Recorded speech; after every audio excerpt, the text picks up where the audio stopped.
Rien n'est plus triste qu'un quartier de restaurants populaires pendant le ramadan. Sur la place de l'Atlas à midi, l'odeur appétissante des brochettes et des keftas, du kanoun et de la soudania, de la soupe aux escargots et du tagine de cervelle, de la rate farcie, de l'huile d'olive et du thé à la menthe vous accompagne dans votre promenade au son des radios berbères, des appels de rabatteurs et de vendeurs à la sauvette, et de ce concert de klaxons qui est, comme on sait, une forme de politesse méditerranéenne.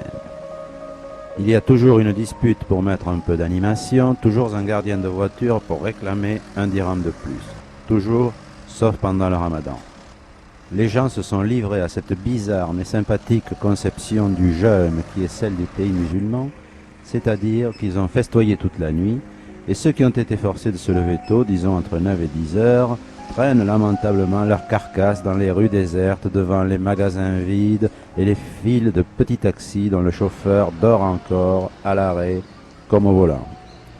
C'est le moment de vous faire la barbe et les cheveux. Vous n'attendrez pas et le merlan prendra même le temps de vous faire subir quelques tortures orientales, l'épilation au fil par exemple.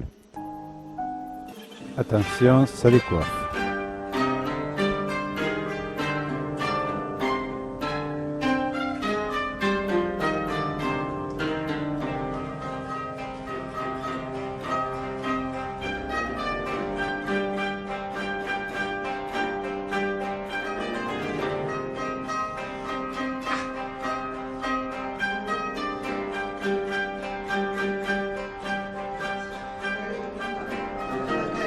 Il y en a jusqu'ici, jusqu'au milieu du front. Il faut souffrir beaucoup pour apprendre sur soi-même, c'est bien connu. Dans le quartier, le garage de Jean Casas est une institution.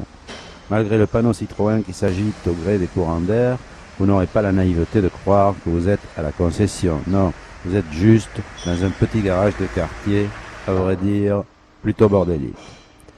L'aération des cuisines du restaurant voisin, les descentes, disons, d'eau usée dont l'étanchéité est mal assurée et les fumées d'huile de vidange resteront gravées dans votre mémoire olfactive. Vous les retrouverez un jour ou l'autre, ici ou là, quand vous serez dans la panade, comme un goût de petite madeleine avariée.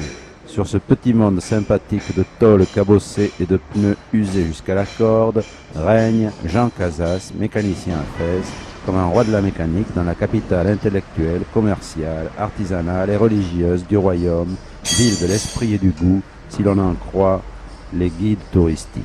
Voici Jean Casas, chirurgien des épaves, rafistoleur de chignoles, rapetasseur de torpédos, le sauveur du joint de culasse et le rédempteur de la bielle coulée, dernier espoir des caisses pourries, dont la mienne. On peut y voir un signe, il a les mêmes initiales que Jésus-Christ. Monsieur Casas, le patron Méziane ou la... C'est un bon patron, monsieur Casas? Méziane le patron. Oui, un peu. ماشي بزاف. هكا جيب الفلوس وشويه. Il paye bien? لا. Un peu, pas beaucoup. Il paye pas Il bien. paye. Il y a longtemps que tu travailles là? شحال ديال شحال ديال 20 ans. 20 ans. C'est un bon patron, monsieur Casas? Un peu. Un peu, pas beaucoup, hein? Méchant. Il est un peu méchant. Ouais. Et il paye bien? Un petit peu. Un petit peu, pas beaucoup. Ouais.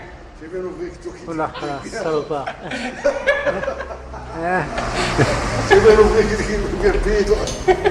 Bon, alors tu es bien quand même là. Hein? Ah, tu es le diable. Vous êtes né ici, à Fès? Non, pas Fès, non. Où ça? À l'Arrache. L'Arrache, sur la côte. Côté de Tanger, côté de Tanger. Et mécanicienne depuis toujours? Depuis L'âge de... 14 ans. Alors comment vous avez atterri à Fès? On a atterri après la guerre civile. Hein? On est arrivé à Fès parce que c'était plus près que aller en France. Oui, en France. Vous avez fui le franquisme. Votre père était anti-franquiste. Oh, il était républicain.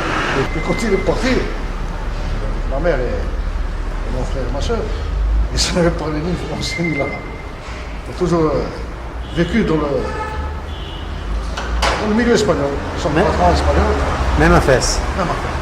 Même à Fès. Ils sont au milieu. Même à Fès où ils avaient quand même vécu 35 ans. Alors, les mauvaises langues à Fès disent que vous travaillez avec juste un marteau et un tournevis. Est-ce que c'est vrai? Je sais pas, si tu le dis toi. Toi et Cavalier, là. Je le dis parce que j'ai entendu dire. Ouais, ouais. On m'a dit qu'il n'y avait qu'un marteau et un tournevis dans le garage. Bon, c'était moi qui avais le meilleur outil alors. Et où il est passé? Frère, il s'est volatilisé, volatilisé, quoi. Volatilisé. Il y a des choses qui se volatilisent comme ça, on ne sait pas pourquoi. Je ne sais pas pourquoi, mais ça atterrit des fois, la joutière. Ah, la zoutière au marché aux puces. Dans ces ragots, il faut quand même faire la part de la médisance. Jean Casas a des outils. Il a même des pièces de musée comme cette pince qui a reçu une prothèse de la jambe. Ne nous étendons pas sur le sujet.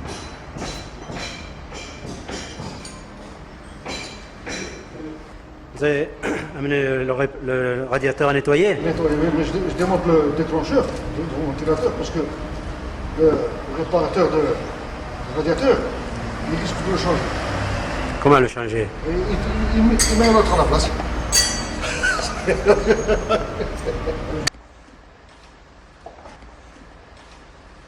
Le week-end, qu'est-ce que vous faites là?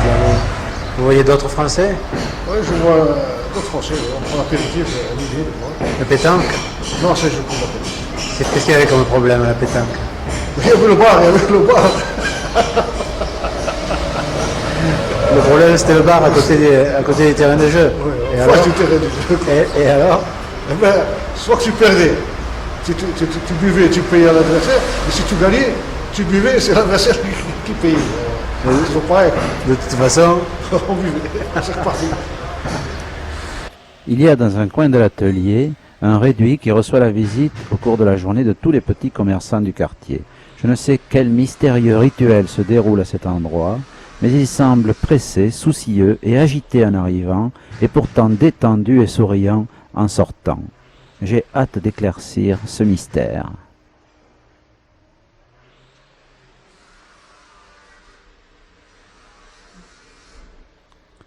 Oh my God! Chez Casas, on sait qu'on n'a pas attendu l'électronique pour avoir des roues parallèles. tu as quoi comme voiture toi? C'est quoi ta voiture? Moi, j'ai pas de voiture, j'ai pas besoin de voiture. Comment t'as pas de voiture? Mécanicien, j'ai pas de voiture. Tu sais pourquoi? Eh non. Parce que quand les clients ils s'entendent pas avec leur voiture, ils me demandent ma voiture. Et moi, ça m'embête de prêter la voiture. Et alors? Quand je prendrai ma retraite, à ce moment-là, j'achèterai une voiture.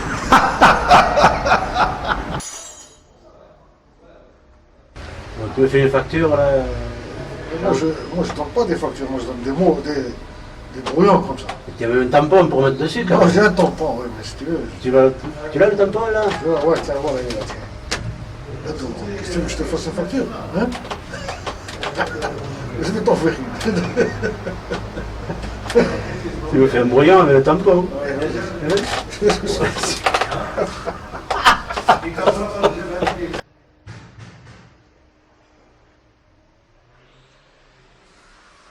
Alors c'est quoi ton numéro de téléphone? 061, hein, 061 35 59 23. Ça c'est pas le tien, c'est celui de... Ah, c'est pareil, c'est pareil. Comment c'est pareil? Un téléphone pour deux.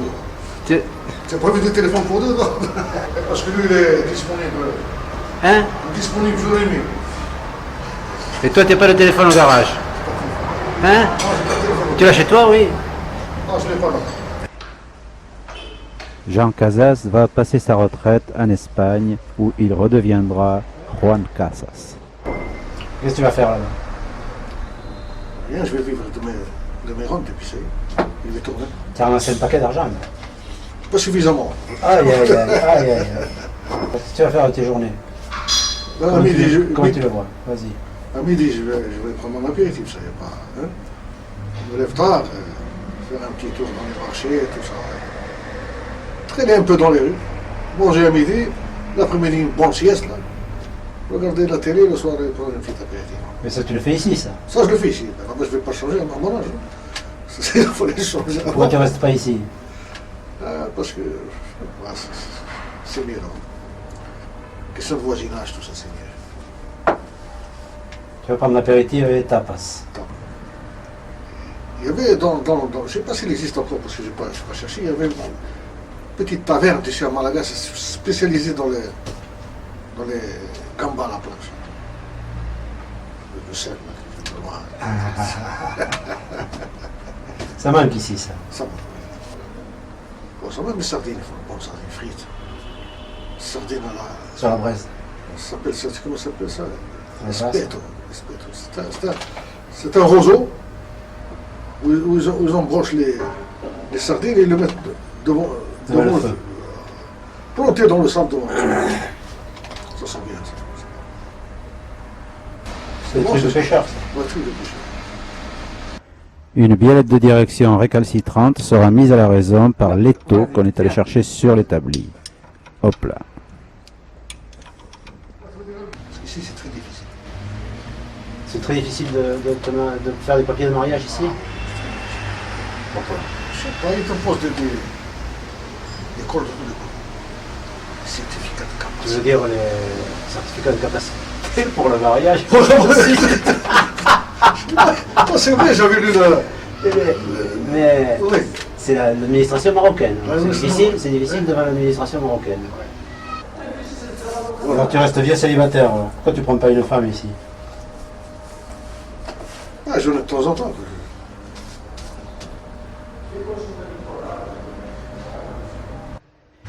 Voilà, il faudra peut-être changer l'antigel en arrivant à Clermont-Ferrand, mais la voiture roule et je peux partir.